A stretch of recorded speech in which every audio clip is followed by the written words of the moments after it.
Super Saravana stores. தமிழக வெற்றி கழக தலைவர் விஜய் மீது அவரது மனைவி சங்கீதா விவாகரத்து கேட்டு குடும்ப நல நீதிமன்றத்துல மனு தாக்கல் செய்த நிலையில அடுத்த கட்டமா நல்லகண்ணு மரணத்தின் போது அவர் மது அருந்தி வந்ததா புதிய சர்ச்சை கிளம்பி இருக்கு.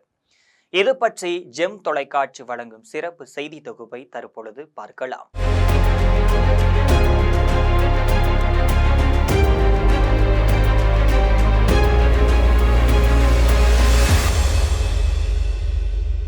நடிகர் விஜய் தமிழக வெற்றி கழகம் அப்படிங்கிற கட்சியை தொடங்கியதுல இருந்து ஏராளமான பிரச்சனைகளையும் சர்ச்சைகளையும் சந்திச்சு வராரு. முதற்கட்டமா மதுரையிலையும் விக்கிரவாண்டியிலையும் அவர் மாநாடு நடத்திய போது கொடிக்கம்பங்கள் சாய்ந்து கீழே விழுந்திருந்துச்சு. இதை அடுத்துதான் கரூர் மக்கள் சந்திப்பு கூட்டத்தின் போது 41 பேர் எதிர்பாராத விதமா உயிரிழந்தாங்க. இதற்கு நடுவுல அவரது பொதுக்கூட்டங்கள் மட்டும் இல்லாம மக்கள் சந்திப்பு நிகழ்ச்சிக்கு ஏராளமான தடைகளும் விதிக்கப்பட்டிருந்துச்சு. மேலும் கட்சி நிர்வாகிகள் ஒருவருக்கொருவர் போர்க்கொடி பிடித்த நிலையில அவர்களை சமாதானம் செய்யும் சிரமமான சூழ்நிலைக்கும் விஜய் அவர்கள் தள்ளப்பட்டிருந்தாரு.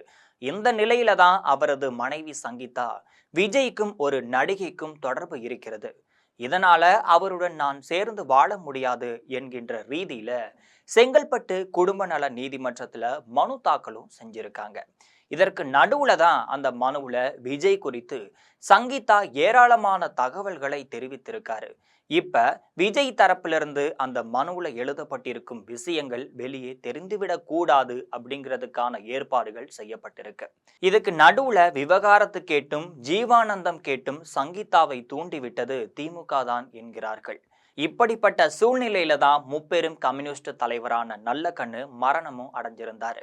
அவரது மரணத்திற்கு அனைத்து அரசியல் கட்சி தலைவர்களும் சினிமா முன்னணி நட்சத்திரங்களும் வந்து இறுதி அஞ்சலும் செலுத்தி இருந்தாங்க. அப்பதான் தமிழக வெற்றி கழக தலைவர் விஜய் நல்லகண்ணு மரணத்திற்கு ஆறுதல் கூறுவதற்காக வந்திருந்தார். இந்த சமயத்துலதான் அவர் மது குடித்திருந்ததா சொல்லப்படுது. இது பற்றி பிரபலமான வார இதழான நக்கீரன் ஆசிரியர் கோபால் பரபரப்பு தகவல் ஒன்றையும் தெரிவிச்சிருக்காரு. அவர் என்ன சொல்றாருன்னா, நல்லகண்ணு இறப்பின் போது அங்கு வந்த விஜய் நின்ற இடத்தில் மது அருந்திய வாடை பலரையும் துரத்தியது. அவர் நல்ல மப்பில் வந்தார். பெரியவர் இறந்து கிடக்கும் பொழுது இப்படி வரலாமா? நல்லகண்ணு எவ்வளவு பெரிய ஆளு. நடிகர் விஜயை சுற்றி நிற்கின்றவர்கள் நாத்தம் தாங்க முடியவில்லை என்று அங்குள்ளவர்கள் மூக்கை பொத்தி விட்டார்கள். துக்கம் கேட்க வந்த விஜய் நல்லகண்ணு உடலை பார்த்தாரை தவிர அங்கிருந்து முத்தரசன் கையை பிடித்து கூட துக்கம் கேட்கவில்லை. சூப்பர் ஸ்டார் ரஜினிகாந்த் கூட அங்கு வந்து சில நிமிடங்கள் அமர்ந்து விட்டு சென்றார். ஆனால் விஜய் என்ன அவ்வளவு பெரிய ஆளா? ஏதோ கடமைக்கு வந்தது போல விஜய் வந்தார். அந்த இடத்துல அரசியல் தலைவர்கள் அனைவரும் சோறு தண்ணீர் கூட சாப்பிடாமல் இருந்தனர். அவர்களையும் விட எல்லாம் விஜய் பெரிய ஆளா? இப்படிப்பட்ட விஜய் மற்றவர்கள் மீது குற்றம் சாட்டலாமா?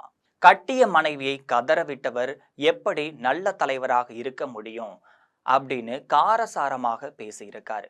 ஏற்கனவே தந்தையுடன் தகராறு, மனைவியுடன் தகராறுன்னு தமிழக வெற்றி கழக தலைவர் விஜய் மீது இருக்கக்கூடிய இமேஜ் குறைந்து வரும் நிலையில இப்ப அவர் பொது இடத்துல மது குடித்து விட்டு வந்ததா வெளிவந்திருக்கக்கூடிய தகவல் அவர் மீது உள்ள இமேஜை மேலும் குறைப்பதா இருக்கு. இது போன்ற பரபரப்பு பின்னணி செய்திகளை அன்றாடம் தெரிந்து கொள்ள ஜெம் தொலைக்காட்சியுடன் எப்பொழுதும் இணைந்திருங்கள்.